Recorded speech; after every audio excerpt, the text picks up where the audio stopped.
What's going on, fellas? This is Mike D, Mr. Double Down on You with another episode of Black Fathers Now.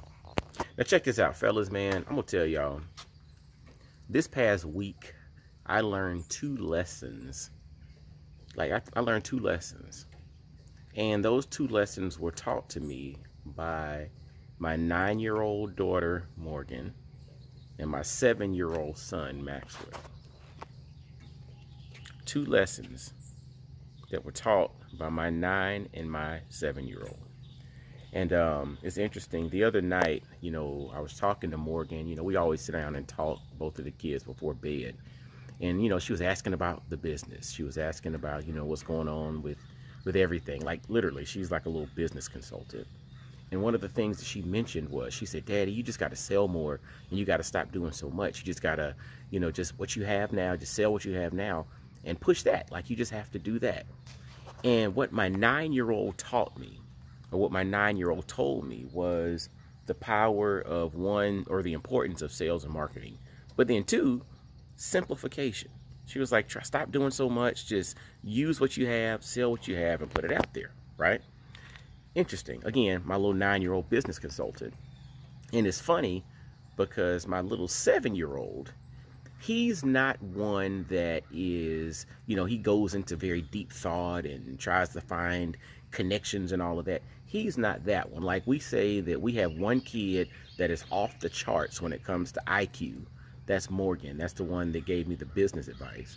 And we have one that's off the charts when it comes to EQ.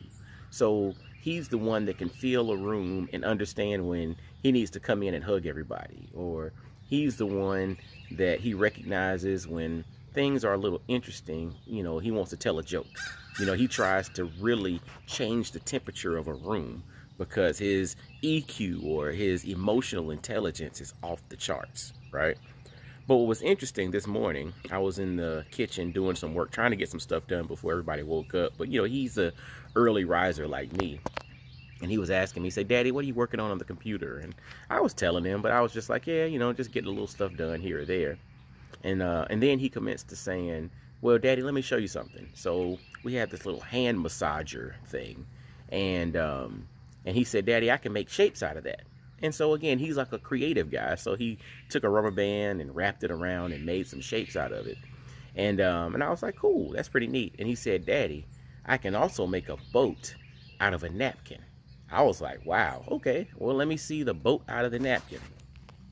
And so he grabbed a napkin and he folded the napkin in half, but it wasn't like completely even. It was like kind of catty-cornered, right, where the edges didn't line up.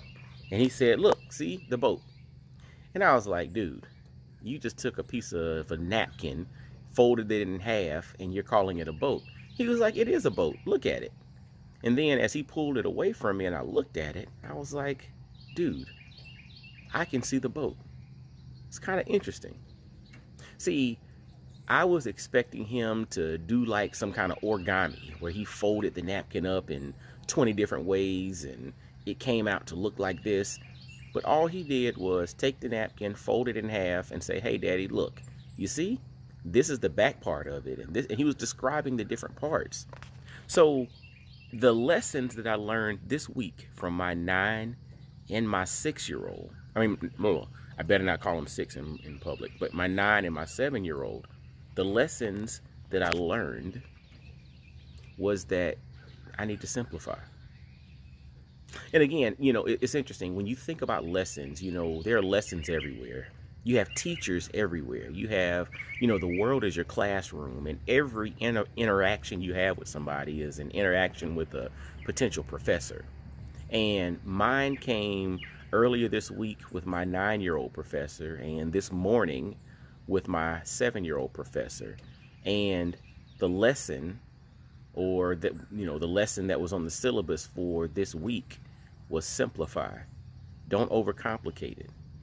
And fellas, I dropped that on y'all today because I hope y'all can really take heed to that and be open. Be intentional in how you operate, but be open and stay open.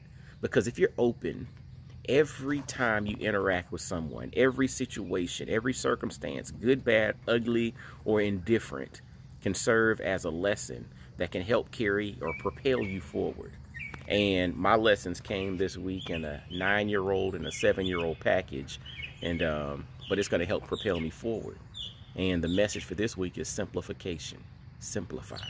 Don't overcomplicate it. You don't need to do so much. Sometimes you just need to simplify it. Maybe it's as simple as taking that napkin and folding it over once, like my little 7-year-old Maxwell said. Or maybe it's as simple as, hey, Daddy, just use what you have, sell what you have, put what you have out there. Maybe it's as simple as that. All right. Well, I hope this has blessed y'all. Hope y'all can learn from it. And as always, make sure to visit blackfathersnow.com. Literally click on apparel, grab some dope apparel. It is some really awesome stuff there. Get your Christmas shopping done early.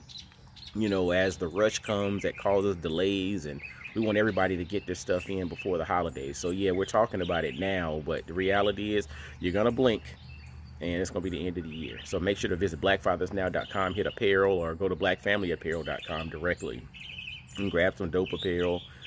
Grab one of the books, Dynamic Black Fatherhood Manifesto, or Always Be Engaged, The 7 Keys to Living a Fit Urban Life.